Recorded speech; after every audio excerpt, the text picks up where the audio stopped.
to talk about something that people don't want to hear about or even know about, and some people don't want people to know about. But today we're going to a funeral. It's my friend's husband's funeral. He committed suicide, leaving his 4 children and wife. My other friend, a different friend, she lost her son to suicide a year ago. And as someone who has struggled with suicide stuff my entire life, a few things need to be said. And I've written about it on my blog posts, and I've written about it in Instagram posts, but I've never actually talked about it. It's a little harder to talk about things like this. But at this point in my life, I'm 40 years old, it needs to be said. Number one, a lot of times people say, how could they do this to their family and friends? I'm going to tell you from personal experience, there's 2 ways, 2 thoughts.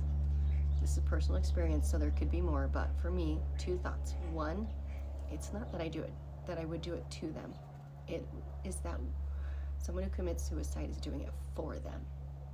They think in their mind at that point that their love in their heart for these people is so great that they are doing it for them. Not to them, but for them. That they are saving them from this person, that they're saving them from their drama, their chaos, their struggles, their burden. So, one side could be thinking, I'm doing this for my family and friends. The other side is that they literally forget their family and friends. They are not even in their brain at that point in time to remember that they have family and friends. They feel so alone that they are not in the thought process when they are thinking suicidal thoughts. So how could someone do this to them is not correct. It's either for them or it's for them. Number 2, someone who's struggling with suicidal thoughts, they want it to stop. Okay, I call depression and these time struggles darkness, because that's how it feels. It's dark. It is darkness.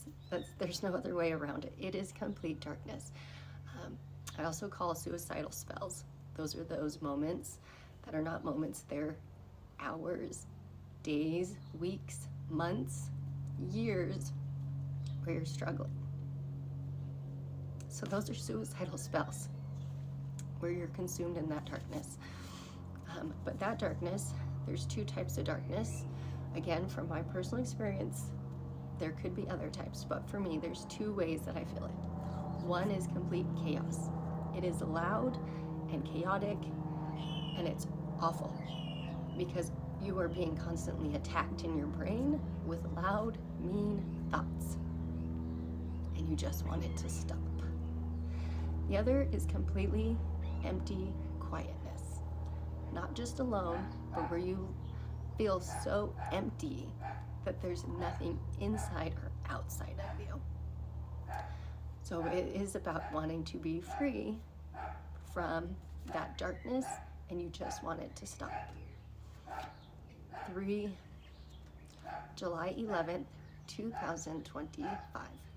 That's my timestamp of the last thoughts I had where I wanted it to end.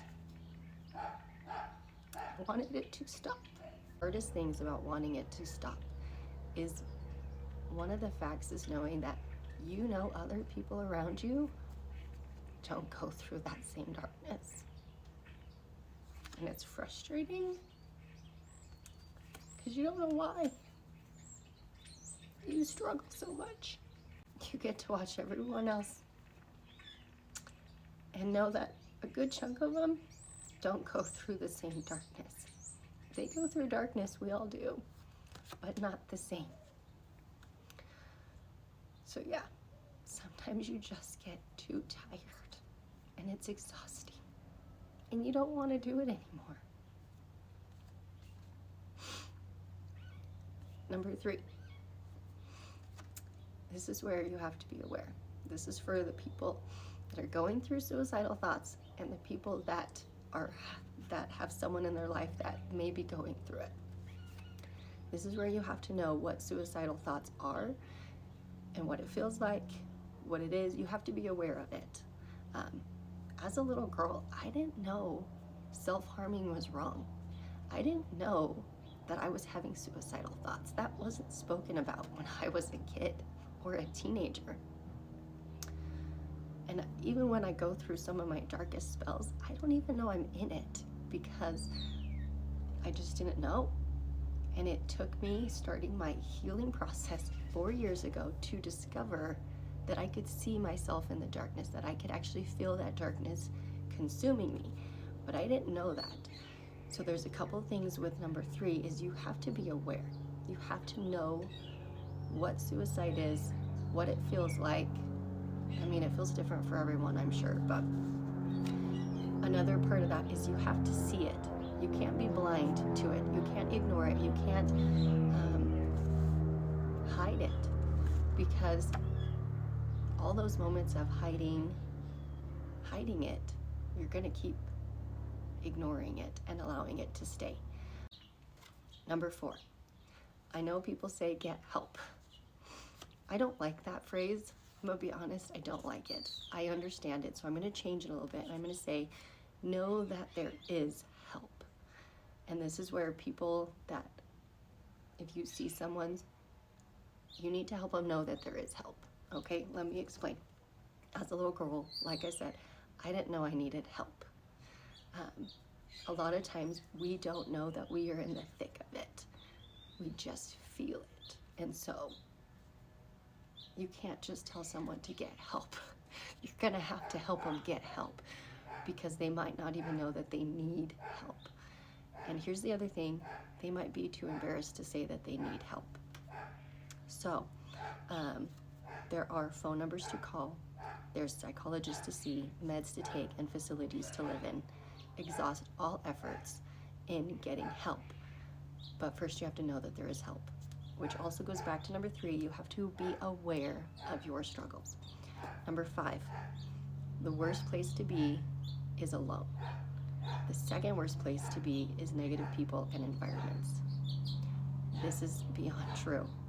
When you're alone, that's when you struggle the most. When you're around negative people, they feed into it, and they don't even know that they're feeding into your negative thoughts. Here's your bonus. It's okay not to be okay. Your worth isn't less because you struggle. I needed to hear that.